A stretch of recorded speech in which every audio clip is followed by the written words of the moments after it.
Good evening friend, সাজানো প্রশংসা চ্যানেলের সেকেন্ড ভিডিওতে তোমাদের অনেক অনেক স্বাগত। আজকে এখনকার ভিডিওটা থাম্বনেল থেকে বুঝতেই পারছো, মারিয়াকে নিয়ে। কি আবার হলো, এইদিকের লাইটটা আবার ফুস হয়ে গেল কেন, আবার দপদপ করছে। যাই হোক, বসে পড়লাম আবার মারিয়াকে নিয়ে ভিডিও করতে। ওরে সবাই থামো, ভিউয়ার্সরা, ক্রিয়েটাররা থামো থামো, একটু থামো। ওর খাওয়া নিয়ে আর বলার দরকার নেই। ভিডিওতে বলেই যাচ্ছে খাওয়া নিয়ে কিছু বলার দরকার নেই, ডাক্তার সব বলেছে, কে থামে? তুমি শুকনো চিড়ে খেও, তুমি এটা খেও। আমি একদিন অবশ্য বলেছিলাম কালো জিরা বেটে খাওয়ার কথা। তো তারপরে তো এই ভিডিওটা আমি আর মানে তখন তো এই ভিডিওটা আর আসেনি, তাও কেউ থামছে না। ও সত্যি আমার মনে হচ্ছে ও নিজেকেও একটা বেশ সেলিব্রিটি মানে মনে হচ্ছে ওর নিজেকে। কারণ দেখো, ওর এই জায়গাটা আজকে সবাই যেন মন্দিরার জন্য, মন্দিরার থেকেই ওকে চেনা, নাহলে কে পুছতো? ওর মতো ভিডিও অনেকেই করে। ভিডিওর একটা চিড়ি আছে, বেবি নিয়ে, নিউবর্ন বেবি নিয়ে লোকেরা কত রকম কন্টেন্ট দেয়, কত রকম কন্টেন্ট দেখায়। আর ওর শুধু সকাল হলে খাওয়া, দুপুরবেলা হলে খাওয়া। আমি কোনোদিন এই নিয়ে কথা বলিনি, কিন্তু এত মানুষ এত কথা বলার পরেও ভিডিও স্টার্টিংয়ে খাওয়া, আর সেই একই কথা খাবারটা দেখলেই ও কতক্ষণে মানে সেই হ্যাংলা বাচ্চারা যেরকম হয় না, খাবার খাবার এসে গেছে, খাবার।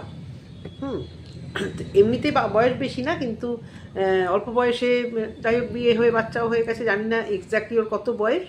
আমারও গ্র্যাজুয়েশন কমপ্লিট করার 1 বছর পরেই, মানে রেজাল্টও বেরোয়নি তখনই আমার বিয়ে হয়ে গেছিলো। বুঝতেই পারছো যে আমরাও খুব খুব কচি বয়সেও বিয়ে করিনি, আবার খুব বেশি বয়সেও না। তো আমাদের ওইসব যারা ন্যাকামোগুলো করিনি, এই ন্যাকামোগুলো করিনি বলে ন্যাকামোগুলো বলতে ইচ্ছে করে। অনেকের বেবি দেখছি, অনেকের বেবি হয়, এরকম ন্যাকা দেখি না। সব থেকে একটা দৃষ্টিকটু লাগে যে ইচ্ছাকৃতভাবে কন্ট্রোভার্সিগুলো করে। ভিডিও করেছে 6-7 মিনিটের, দেখাবে কি? পেটে নেই বিদ্যা, এভাবেই বলতে হবে। পেটে নেই বিদ্যা, নেই কোনো কালচার, কিন্তু দেখছে প্রচুর ভিউয়ার্স আমাকে নিয়ে ইন্টারেস্টেড। কন্ট্রোভার্সি ক্রিয়েটার আমরা, আমাদের এখন অন্য কোনো কন্টেন্ট সেরকমভাবে বাজারে নেই, এই মারু কন্টেন্ট। এবং সেই জন্য মারু কন্টেন্ট, আর টুকটাকে যারা পিয়া কল্পনাকে নিয়ে করা, যারা ওয়াইটির মামিকে নিয়ে করে, মানে এই সমস্ত, মানে সেরকম কন্টেন্ট আর কি, যেরকম আমরা করেছিলাম প্রবাসে ঘরকন্যাকে নিয়ে, সেন্সেশনকে নিয়ে, সেই টাইপের কন্টেন্ট তো নেই। তো যেহেতু নেই, তো গুছিয়ে ওর দিকে সবাই আমরা ভিড়ে কথা বলছি। ওর সেটাতে মানে বিশাল একটা সেলিব্রিটি ফিল হচ্ছে যে আমাকে নিয়ে কালচার হচ্ছে, আমাকে নিয়ে দেখছে। কি আছে বলো তোর ভিডিওতে দেখার মতো?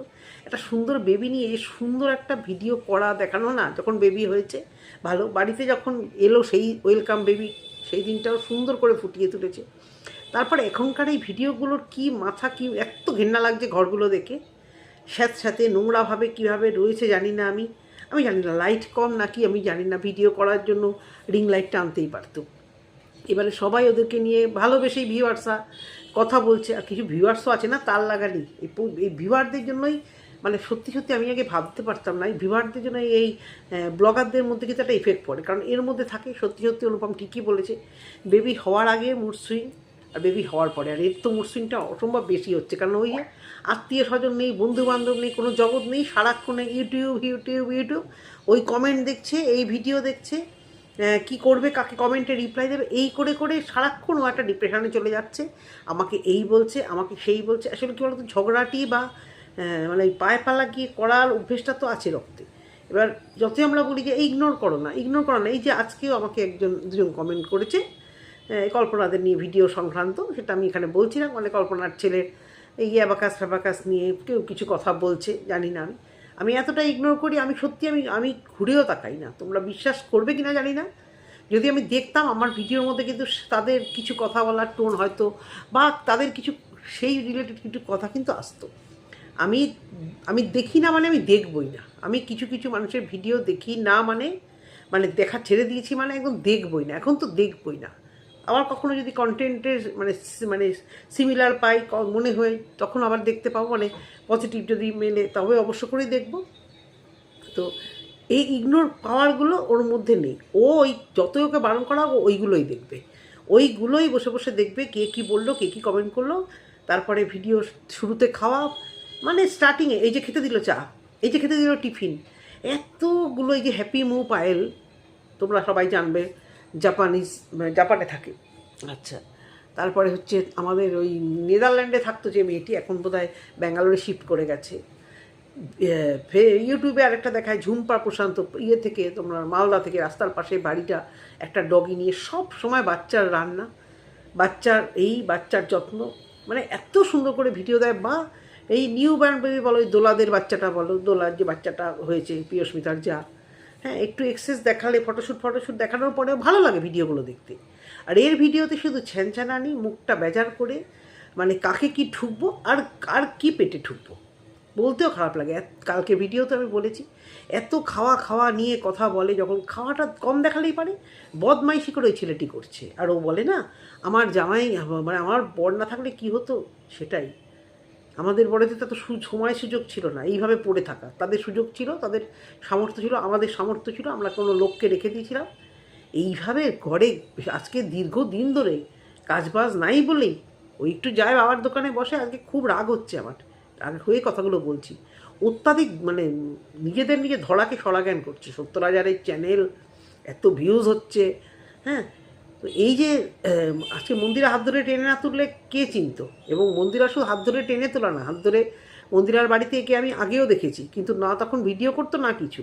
মন্দিরার নোংরামোর সময় পলিটিক্স করে মন্দিরার বাড়িতে এসে তখন মন্দিরা চর্চিত, মন্দিরাকে বাড়িতে নিয়ে গিয়ে রেখে নোংরামো করে 100 বার বলবো, নোংরামো করে আজকে ইউটিউবে থোবনাখানা ভাইরাল করেছে। খুব রাগের জন্য আমি কথাগুলো বলছি। একটা বাচ্চার মাকে বলছেন, কারণ এইভাবে ওরা যেভাবে ভিডিও করছে এভাবে বলা ছাড়া আর উপায় নেই। যত বলা হচ্ছে কন্ট্রোভার্সি থেকে দূরে থাকো, ইচ্ছা করে টাইটেল থাম্বনেলে কন্ট্রোভার্সি দিয়ে ইচ্ছাকৃতভাবে চাইছে যে সবাই ওদেরকে কিছু বলুক। চুলটা না ভিজে গেছে রাস্তায়, প্রচণ্ড বৃষ্টি, পাগুলো গরম জলে এসে চুবিয়ে রেখে দিয়েছিলাম। মেয়েকেও বললাম তুই স্কুল থেকে এসেছিস, তুইও কিন্তু গরম জলে পাটা চুবিয়ে রাখ, মানে এত মানে পা ব্যথা করছে না, সে আর বলার না। যাই হোক, তো এই খাটনির কথা ভাবলে এরা মানে ছেড়ে দেওয়া কেঁদেবাচি করে না পালিয়ে যেত। ঘরের মধ্যে বসে থেকে সারাদিন গুড কাচালি, কে কী বললো, কে কী ব্লগিং করলো, আর ওই মন্দিরারকে নিয়ে মন্দিরার ওই নোংরামুখে সাপোর্ট করে দিয়ে আজকে চ্যানেলটা এই জায়গায় এসছে। তারপরেও তো আছে, মাঝখানে তো একদম ধসে পড়েছিল, আবার এই বিয়ে নামক জিনিসটা নিয়ে আবার এখন ভাইরাল। তারপরে তো প্রেগনেন্সি, অবশ্য করে প্রেগনেন্সির সময়গুলো ভালোভাবে দেখিয়েছে, যেরকম হোক খাওয়া দাওয়া করেছে। এই যে এত ভিউয়ার্স বলছে, খারাপও লাগে। ওরা একদিন বলেছিল, আমি শুনেছিলাম, আমি ধর্ম নিয়ে কোনো মানে অশান্তি বাঁধানোর চেষ্টাও করছি না, কেউ ভুল ভাববে না, কারণ আমি কোনো রকম সংস্কার মানি না, তোমরা সবাই জানো।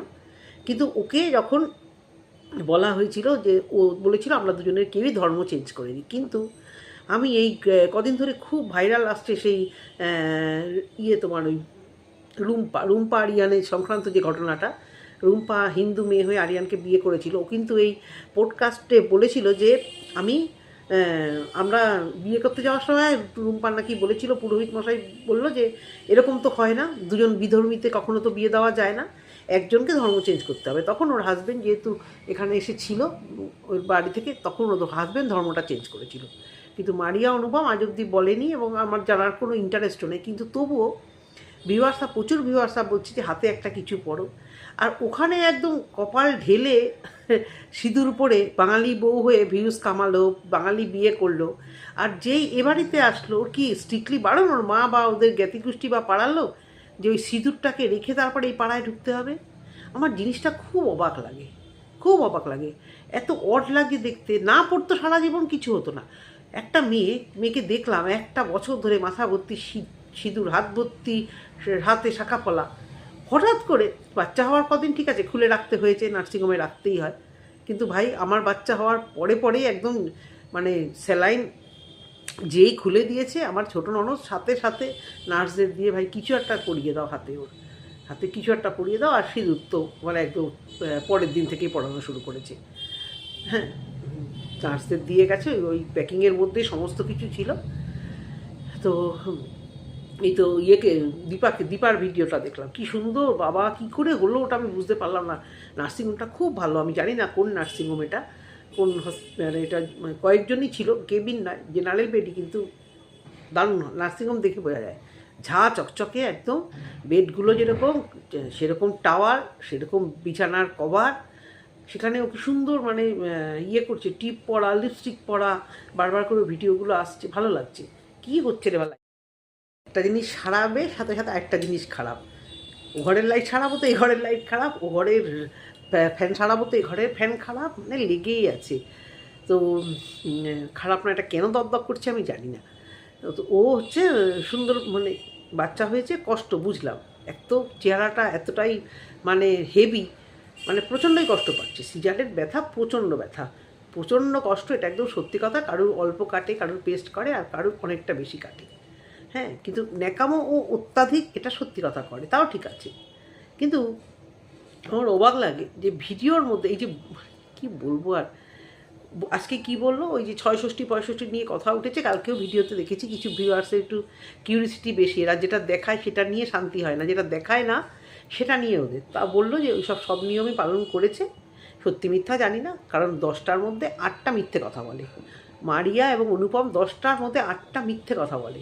তা আদৌ কী করেছে না করেছে লিস্ট ইন্টারেস্টেড, কিন্তু ভিউয়ার্সরা বলছে 2-1 জন বলেছে, হার্ডলি 1 থেকে 2 জন বলেছে, 2 জন, আমি ওদের কমেন্ট বক্সে কালকে দেখি 2 জন, সেই 2 জনের কমেন্ট নিয়ে আজকে বসে গেছে, তোমরা এইগুলো বলছো, এই দেখে মারিয়া কাজ চিন্তা করতে পারো, সোশ্যাল মিডিয়াতে কাজ করতে আসছো, ভিউয়ারদের পয়সায় ওরকম হসপিটালে গিয়ে বাচ্চা হইয়ে গাড়ি সাজিয়ে গাড়ি করে বেবি এনে পারতে? তুমি যে দোকানে এসি ছাড়াও বা ইলেকট্রিকের কাজ করো, পারতে? যদি মারিয়া এইভাবে ইউটিউবটা তাকে থেকে টাকাটা ভিউয়ারদের থেকে, ভিউয়ার্সরা দেখে বলে যে টাকাটা যে রোজগার করছে, ওর ক্রিয়েটিভিটি কিচ্ছু নেই, মন্দিরাকে দেখে ভাইরাল হয়েছে। আর মানুষ কী বলো তো, কোনো একটা মানুষকে ভাইরাল, মানুষের ফেসটা চেনা হয়ে গেলে না তার লাইফস্টাইলটা জানতে চায় রেগুলার বেসিসে। দেখি আজকে ও কী করলো, এটাই হচ্ছে মানে সোশ্যাল মিডিয়া, একবার মুখটা যদি চেনা হয়ে যায় তুমি যাই দেবে। দেখি আজকে কী করলো, সুন্দর ব্লগ, খারাপ ব্লগ নয়, যে আজকে দেখি ওর ভিডিওটা সামনে এসছে, চালিয়ে দিই, ঠিক আছে, সার্চ করতে হবে অন্যান্যদের ভিডিও, ওটা সামনে চলে এসছে, চালিয়ে দিই, যেটাও দেখাচ্ছে ওর লাইফস্টাইলটা দেখি, আজকেও কোথায় গেল, দেখি ওর বাচ্চাটা কেমন হলো, এই কিউরিসিটিতেই মানুষ অবশ্য করেই দেখে। আর যদি এই জিনিসটা যদি না হতো তাহলে বসিরহাট বা বারাসাত, বেশিরভাগই বারাসাতে আসে, বারাসাত হসপিটালেই হয়তো ফ্রিতে ডেলিভারি হতো, হতো কি না? কি আমার ভিডিও দেখলে উত্তর দিও, তাই না? বসিরহাট থেকে বেশিরভাগ বারাসাতের দিকে আসে, ক্রিটিক্যাল প্রবলেম হলে কলকাতার দিকেও আসে। তো সেই জায়গা থেকেই বলছি যে অনেক তো দেখলাম, অত অ্যাটিটিউড দেখিও না, একটু নরম হও। ভিউয়ার্সরা বলছে, হয়তো অত্যাধিকই বলছে, অনেকেই বলছে ভিউয়ার্সরা, ক্রিয়েটাররা, মানে এটা না ওটা না সেটা করলে ওটা। আমার বাচ্চাটা মানে আমার ছেলে যখন হয়েছে, আমি ডাক্তারকে গিয়ে বললাম কি, ও যেগুলো খেতে বলছেন না ওকে, ও সেগুলো না খেয়ে খালি আমাদের খাবার খেতে আসছে। আমার বাচ্চার একটা ফটো আছে, মুখে প্রসাদের জাস্ট পরেই ওর এরকম তন্দুরি চিকেন একটা নিয়ে এরকম করেছে, আমি ফটো তুলে রেখেছি, এখনও সেই ফটোটা আছে। আমি ওকে বলেছি, দেখ কোন ছোটোবেলায় তুই কী করেছিস। তা আমি আমার চাইল্ড স্পেশালিস্টকে গিয়ে বলেছিলাম যে এরকম দেখুন তন্দুরি চিকেন খেয়েছে, আর আমরা কিছু বাইরে খাবার খেলেই সেইগুলোর দিকে দেখি হামাগুড়ি দিয়ে হামলে পড়ে। তখন ডাক্তার বলছে, নিশ্চয়ই ঘরে সেই পরিমাণ আসে বাইরের খাবার? আমি বলছি, হ্যাঁ, আমাদের তো প্রচণ্ড পরিমাণে বাইরে খাবার আসে। বলে তাহলে, বলে শুনুন, আপনারা ওইসব খাবেন আর ওকে সেদ্ধ ফেদ্ধ দেবেন, ও বাচ্চা বলে ওকে এভাবে ঠকাবেন? ওরও তো মুখে রুচি আছে, তো বাইরেরটা না দিন, বাড়িতে একটু ভালো মন্দ ওকেও একটু বানিয়ে ঠানিয়ে দেবেন, ওরও তো মুখে স্বাদ, ঝাল, নুন তা একটু আসা দরকার। তো দিই, আমরা সবসময়তে দিয়েওছি, টুকটাক আমাদের খাবার থেকে দিতে বাধ্য হয়েছি। বাইরে যখন গেছি, ঘুরতে যখন গেছি, বেড়াতে গেছি, কাজে গেছি, অনেক ছোটো বয়স থেকে তো ওদের নিয়ে ট্রাভেল করেছি, তো সেগুলো দিতে আমরা বাধ্য হয়েছি, খেয়েওছে। কোনো দিন ওই সব নিয়ে পেট খারাপ বা বাড়িতে এসে এই হয়নি বলে আমি এত মানে বলতে পারি। যাদের হয়েছে হয়তো অনেকের হয়, তাই তারা ভয় পায়।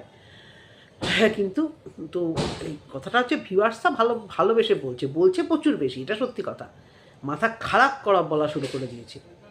তা ও যখন ঠিক আছে, ও মনে করছে ঠিক আছে, বেবি জন্ডিস ছোটোবেলায় সবার হয়, আমি বলেছি, আমার মেয়েরও ধরা পড়েছিল, আমরা বন্ড সই দিয়ে নিয়ে চলে এসেছিলাম, আমরা ব্যাপারটাকে আর চিন্তাও করিনি। আর আমার চাইল্ড স্পেশালিস্টকে পরের দিনই দেখাতে নিয়ে গেছিলাম, উনি বলেছে কিচ্ছু অসুবিধা নেই, কোনো রকম প্রবলেম নেই। আজও আমার মেয়ে এখন এত বড় হয়ে গেল, ওই সব নিয়ে কোনো প্রবলেম, ওই ব্যাপার লিভার নিয়ে কোনো প্রবলেম এখন অবধি হয়নি। তা ওর বাচ্চার হয়েছে, যাই হোক, যে ট্রিটমেন্ট হয়েছে ওটা হয়তো ডাক্তার বুঝেছে, তাই ভালোর জন্যই হয়েছে। কিন্তু খাওয়া যথেচ্ছ পরিমাণ বাইরে, মানে যেরম তেরমভাবে বাইরে থেকে এসে ঢুকে যাচ্ছে, এইগুলো ভিউয়ার্সরা বলছে খুব খারাপ করছে।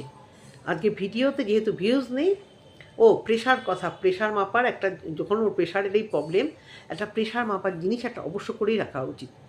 যে খুব একটা বেশি দাম নয়। আর যে বলছো না যে একটা ডাক্তার বাড়িতে এসে প্রেশার মাপবে, ডাক্তার বাড়িতে এসে প্রেশার মাপে না। ওই যারা ওষুধের দোকানে কাজ করে বা কম্পাউন্ডার, তাদেরকে বাড়িতে আসলে কত নেয় জানি না, 100 টাকা না 150 টাকা নেয়, সেটা নিয়ে তাদের কাছেই মেশিন থাকে, তারাই মেশিন নিয়েছে, যদি চেনা জানা হয় তারাই। প্রেশার মাপতে আবার ডাক্তার বাড়িতে আসে নাকি? কোন ডাক্তার প্রেশার মাপতে বাড়িতে আসে? তোমরা তো আবার সব জানো, তোমাদের তো আবার বলে কাজ নেই, যেটা জানো না এই কথাটাই তাই বলে দিলাম। প্রেশার কখনো ডাক্তার মাপতে আসে না। আর কলকাতা থেকে, চাঁদনি মার্কেট থেকে যদি ভালো দেখে শুনে কিনতে পারো, একটা প্রেশার মাপার একটা জিনিস বাড়িতে থাকবে। যখন যেসব মেয়েদের এই প্রেশার ঘরে প্রেশার বা সুগার থাকে, তাদের ঘরে এগুলো সবসময় রাখা উচিত। সুগারেরটা আমার বাড়িতে নেই, ছিল, নষ্ট হয়ে গেছে। বরের এক বন্ধু আমাদেরকে দিয়েছিল, আর প্রেশার মাপার এটা নিয়ে নিয়েছে। আমাদের দুজনের কারোরই প্রেশার হাই না, মাঝে মধ্যে আমার একটু হয়ে গেছিলো, খুব সামান্য, তাই ভয়ের যেটা আমার বর কিনে নিয়েছে যে বাড়িতে বসেই মাপবো, যদি প্রেশার জিনিসটা তো ভালো না, রোজই মানে মোটামুটি 2 দিন পর পর আমি যদি ঘাম টাম দিলে বসে থাকলে একটু মাপি, তো কিউরিসিটিতে আমরা সবাই সবারটা মাপতে থাকি। আর ওয়েট মেশিন তো এমনিতেও আছে, আমরা বিড়ালের বাচ্চাগুলোকেও ওজন করি, আমরা নিজেরাও মাঝে মধ্যে ওজন করি, ছোট্ট মতো একটা যে থাকে না নার্সিংহোমে, ওয়েটটা দেখি যে কীরকম কী হয়ে গেছে। এইগুলো আর কি সাবধানতা অবলম্বন তো করতেই হয়, সেটা ওর কেনা উচিত, হয়তো ও কিনবেও। কিন্তু এতদিন ধরে এসছে, প্রায় 9 দিন হয়ে গেল, একটা চেক আপের বাচ্চা এবং মা দুজনেরই দরকার ছিল, কিন্তু জ্ঞান আমি দিচ্ছি না। আমি আমার মতো করে বলছি যে একটা দরকার, সেটা ওরা বুঝবে, ওদের বাচ্চা, সেটা খারাপ না। কিন্তু এই টেরা কথাগুলোকেই খারাপ লাগে, তেরা কথাগুলো। আর একটা জিনিস তো আমার সবথেকে অবাক লাগে, ওদের বাড়িতে কাজের মহিলা আসছে না, মারিয়ার মার উপর প্রচণ্ড প্রেশার পড়ে গেছে। আর আমি তো জানি এ সময় মাই বাচ্চার কাছে ঘুমায়, মানে মা, নিজের মা, বাচ্চাটার মা আর দিদা, এটুকুই তো জানি। এর সবই বর, আর বড়ও সবই, এটা মানে মানে বুঝে পাই না। এত আত্মনির্ভর, কি হারানোর ভয়? যে এত টাকা রোজগার করা মহিলা হারানোর ভয়তেও ইনসিকিওর ফিল করে? ভাই এইরকম ভালো, মানে অ্যাটেনশন দেওয়া ভালো, কিন্তু অত্যাধিক পজিটিভনেস ভাই আমার গা গিজ করে, কারণ পাইনি তো কখনো, দেখিনি তো কখনো। আর মানে এগুলো একদম ভালো লাগে না, এতটা মানে পিছনে পড়ে থাকা। দেখো আজকে মারিয়ার মা বাবার অবস্থা খুব বিশাল ভালো না। হ্যাঁ, মারিয়াদের হয়তো অনেক টাকা পয়সা এই ইউটিউবের থেকে আসছে এবং আরও আগামী দিনে আসছে, কিন্তু একটা মা বাচ্চা হলে বেশিরভাগ ক্ষেত্রে বাপের বাড়িতে থাকে। যদিও আমার নসিবে হয়নি সেটা, আমার নসিবে হয়নি। আমার শ্বশুর বাড়িতে সব কিছুতে আমাদের বৌমা, আমাদের বাড়ির সব কিছু আমরা করব, এরকম একটা ব্যাপার ওদের ছিল। কলকাতার ভালো ফেসিলিটি বেশি, এখানকার হুটহাট করে ডাক্তার বা সব যে কোনো কিছু হলেই এদের এই ব্যাপারটা বেশি। বাপের বাড়ির উপর ভরসা করে মেয়েকে ফেলে রেখে দেবো বা বাপের বাড়িতে রাখবো, এদের এই আত্মদম্ভ আর কি লাগবে, বুঝতে পেরেছো? অনেকেই বলে কি প্রথম বাচ্চা নাকি খরচা নাকি বাবার বাড়ি থেকে দেয় ঠায়, শুনেছি এগুলো আমি। তো আমাদের তো মানে আমার বড় ইয়ার্কি করে বলে, সেকেন্ডবার যখন হচ্ছিলো, কি বাবা মা খরচা দেবে তো, ইয়ার্কি মেরেই বলতো যে অনেকের তো দেয় শুনেছি, সবসময় এরকম ইয়ার্কি মারতো। আমি যে তোমাদের যা দম্ভ, তোমাদের বাড়ি, তোমাদের পোষাবে এই সমস্ত, বাপের বাড়িতে গিয়ে একটা থাকতে পারো না বাবা, জামাইকালে ও বাবা আমার বর্ধিত এলে পরে অনুবীক্ষণ যন্ত্র দিয়ে মনে হয় পারলে আমার বাচ্চাকে দেখতো যে কোথায় একটা মশা কামড়েছে। বারাসাতের দিকে মশা খুব বেশি, কলকাতায় সেই তুলনামূলকভাবে অনেক কম ছিল তখন। উড়ে বাবা একটা মশা এরকমভাবে দেখতো, আমার খুব কষ্ট লাগতো। তাহলে কি বাচ্চা মামা বাড়ি যাবে না? আসলে পরে দেখতো কোথায় মশা কামড়ায়নি তো, মশা কামড়ায়নি তো, ফোন করতো এই মশার থেকে রেহাই, দেখ মশারির মধ্যে রাখবি, মানে যেতে ইচ্ছা করতো না, রাগ হয়ে তখন। এই হচ্ছে কথা। তো একে যেটা বলছি, এই বাচ্চা বা মা বাবার কাছে থাকবে, কিন্তু এ কি মার বাচ্চা, সদ্যজাত বাচ্চার সাথে জামাইও ফ্রি। আজকে যদি মাসের পর মাস ও থাকে, এই জামাইটাও কি ওখানে থাকবে? এ আবার কি? কেন, ওর তো একটা বাড়ি আছে, ও তো সেখানে গিয়ে থাকতেই পারে, রাঁধতে পারে, বাড়তে পারে, স্বাধীনভাবে ওখানে থাকবে না। ওই মেয়ের ওই বর চোখের আড়াল হলে একটা ইনসিকিওর ফিল হবে। রাতে দিনে সারাক্ষণ বাবা রে বাবা, ভালো, একদম ভালো, টেক কেয়ার করা ভালো, কিন্তু এটা তোমাদের মনে হচ্ছে না ভিউয়ার অত্যাধিক, মানে ভিডিও করার জন্য নাকি জানি না, হয়তো ভিডিও করার জন্যই আসে, নাই কাজ। ওই বাবার দোকানে গেছিলো, রাত করে ফিরেছে, সব ঠিক আছে, কলকাতায় এসেছিলো, সেই ভিডিও আমরা কালকে পাবো। কিন্তু এ কি সারাক্ষণ ওই মানে যতদিন মেয়ে থাকবে, মানে মেয়ের তো একটা মা বাবা আছে, বাবা মা তো দেখতে পারবে বাচ্চাটাকে। আর ওর তো নিজের যে ভাড়া বাড়িটা, সেটা তো বেশি দূরে না, ওখানটায় গিয়ে তো থাকতেই পারে, জানি না। সে থাকছে, আমার কোনো গাত্র দাও নেই, আমার টাকায় খাচ্ছেও না, আমার টাকায় পড়ছেও না। কিন্তু এটা একটা কেমন মানে অস্বস্তিকর ভাই। আমাদের বাড়ির পুরুষ মানুষদের যে আত্মসম্মান প্লাস আমার মা বাপের বাড়ির দিকেও এটা হলে একদম মানে হাঁ করে অবাক হয়ে থাকতো সবাই, এ কী রে, এই মেয়ের সাথে জামাইও একদম টানা থাকছে। তা এদের তো সব কিছু নেইও, আর মানে এসব বোধগুলো কম। সব থেকে হচ্ছে মারিয়ার বর যদি দুদিনও গিয়ে থাকে তার বাবা মার কাছে বা ওইদিকে, ও পুরো পাগলা হয়ে যাবে। মানে এমন একটা মানে ওরা আমি আর মানে ওরা দুজনের মধ্যে থাকতেই ভালোবাসে শুধু। হ্যাঁ, মানে মা বাবা থাকলেও ওর চলবে না, ওর ওই বরটাকেও লাগবে, মানে মা বাবার উপরে ভরসা নেই। যে মা আশা করবি অনেক কিছু তিনি বোঝেন বাচ্চার ব্যাপারেও, কিন্তু ওর বোধহয় কারোর উপর ভরসা নেই। তাই আমি দেখছি যে মারিয়া যতদিন থাকবে ও কি ওখানেই এরকম থাকবে। মানে এটা তো একটা মানে প্রবলেম নাকি, আমার তো তাই মনে হচ্ছে। খারাপ পেও না তোমরা, যে নাতি আর ইয়ের সাথে, মেয়ে আর নাতির সঙ্গে কি জামাইও ফ্রি হয়ে গেল নাকি, মানে একটার সঙ্গে একটা ফ্রি ওরকম। ওই যে বিক্রি হয় জামা কাপড় বা কোনো কিছু ফ্রি, একটার সাথে একটা ফ্রি, এ তো দেখছি তাই হয়ে গেছে। এত কথা বলতাম না জানো তো, এই যে ভিডিও করে করে মানে রোজ রোজ এই যে কন্ট্রোভার্সির মতো টপিকের মধ্যে ঢুকে যাচ্ছে, ভালোভাবে হেসে খেলে বাচ্চা নিয়ে কত কিছু দেখানোর, ওদের কিচ্ছু দেখানোর নেই। ওদের ভিডিওতে কিচ্ছু দেখানোর নেই। বেশি দেখাতে গেলেই ওদের কোথা থেকে পা বেরিয়ে যাবে, কোথা থেকে মানে এই জামা কাপড় বেরিয়ে যাবে, কোথা থেকে কী বেরিয়ে যাবে। ওই জন্য আজকে তাও দেখলাম ওড়না ফোড়না পড়েছে, তাই জন্য ওরা দেখানোই বন্ধ করে দিয়েছে। কারণ সারাদিন তো ওই মেয়ে এরকম হাসিয়ে থাকছে, ওরও কিছু দেখানোর নেই, এখন বাচ্চাটারও কিছু দেখানোর নেই। কেন বাড়ি পরিবেশ, এই যাস না বাজারটা দেখালো, বা মা কী রান্না করছে বা কী করছে, সেরকম কিছু দেখাতেই পারে। আস্তে আস্তে বাচ্চার অ্যাক্টিভিটিগুলো দেখাবে, বাচ্চার কেয়ারগুলো অবশ্য করেই দেখাবে, হয়তো আমরা আগামী দিনে দেখব। কিন্তু মানে ভিডিওগুলোতে জোশ নেই, কিছু কন্টেন্ট নেই, কন্ট্রোভার্সি হচ্ছে, তাই মানুষ হুমড়িকে দেখতে যাচ্ছে। একটা নিউবর্ন বেবি নিয়ে যে জিনিসটা হয় বাড়িতে, হাসি ঠাট্টা মজা মস্তি কিচ্ছু নেই, শুধু খাওয়া। সকালেই খেতে দিল, দুপুরবেলা লাইট খাবার খেতে দিল, রাত্রিবেলা একটা খেতে দিল, তোমরা যা খেতে বলেছ খাবে, ওটা খাবে, আর তেরা উত্তর, এছাড়া ভিডিওতে আর কিচ্ছু নেই। তো কন্ট্রোভার্সি হচ্ছে, তাই দুটো মানুষ দেখতে যাচ্ছে।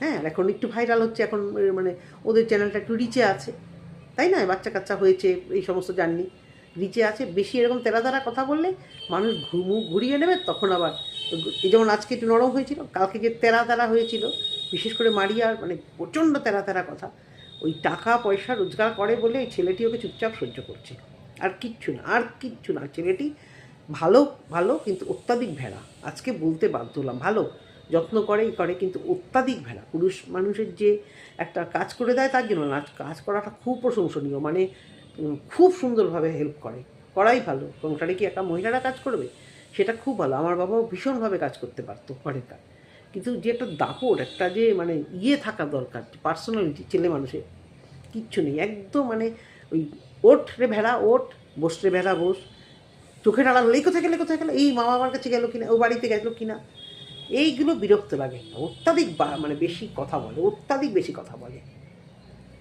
এইটুকুই বলার ভিডিওতে, জানি অনেকে খারাপ লাগবে, তবু বলতে বাধ্য হলাম। একটা মানে সবাই ভিডিও করছে বলে ধরাকে একটু সরা গেল মনে করেছে, ভাবছি কী না সেলিব্রিটি আমরা হয়ে গেছি। যখন মানুষ মুখ ঘুরিয়ে নেবে তখন সেলিব্রিটি গিয়ে বার হয়ে যাবে, বুঝতে পেরেছ? এটুকুই বলার। টাটা।